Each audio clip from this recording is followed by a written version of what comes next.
Merhaba, ben bu dükkanın sahibiyim. Gözlerime bakın. Gözlerim nasıl dönüyor? Bakın.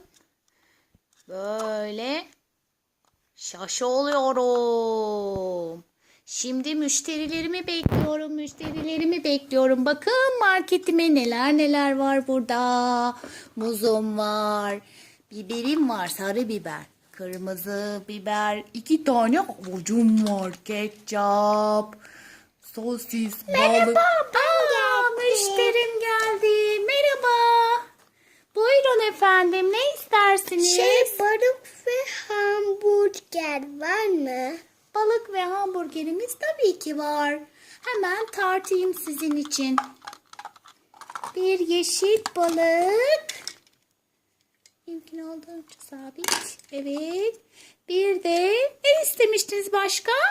Başka da hamburger. Hamburger. İşte.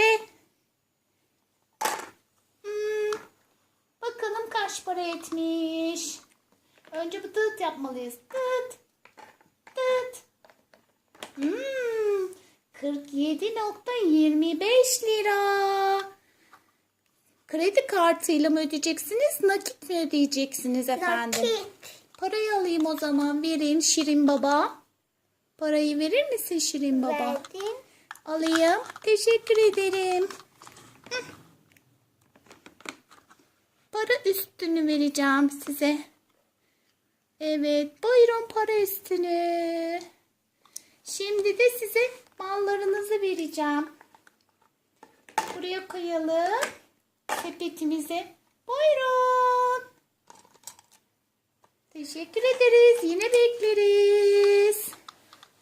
Şirin Baba benim çok sadık bir müşterimdir, biliyor musunuz?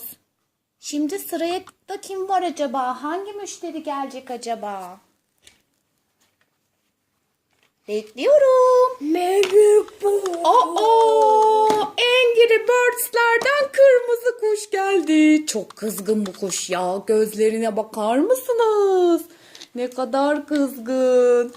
Siz ne almak istersiniz acaba? Ben bir tane muz ve sosis. Muzumuz ve sosisimiz var. Gelin göstereyim size. İşte muzumuz. Bakın çok kalitelidir, sapsarıdır. Lütfen parasını ödemeden almak yok. Onu buraya koyacağız. Bir de sosis mi demiştiniz? Evet. Sosisimizi de verelim. Bakın pes pembe bir sosis. Pişince çok güzel olur. Tıt yapalım. Tıt. Tıt. Çok ilginç. Bu da 47,25 lira. Evet, paramızı verir misiniz? 47,25 lira. Ay, teşekkür ederim. Ben size para üstü vereceğim. Buyurun. Allah Allah. Kırmızı kuş malları almadan gitti. Nasıl yetiştirmeliyim? Hemen Jet'e haber vermeliyim. Bu bir sorun. Jet. Efendim? Kırmızı kuş siparişleri almadan gitti. Parasını ödedi ama. Tamam, ben şimdi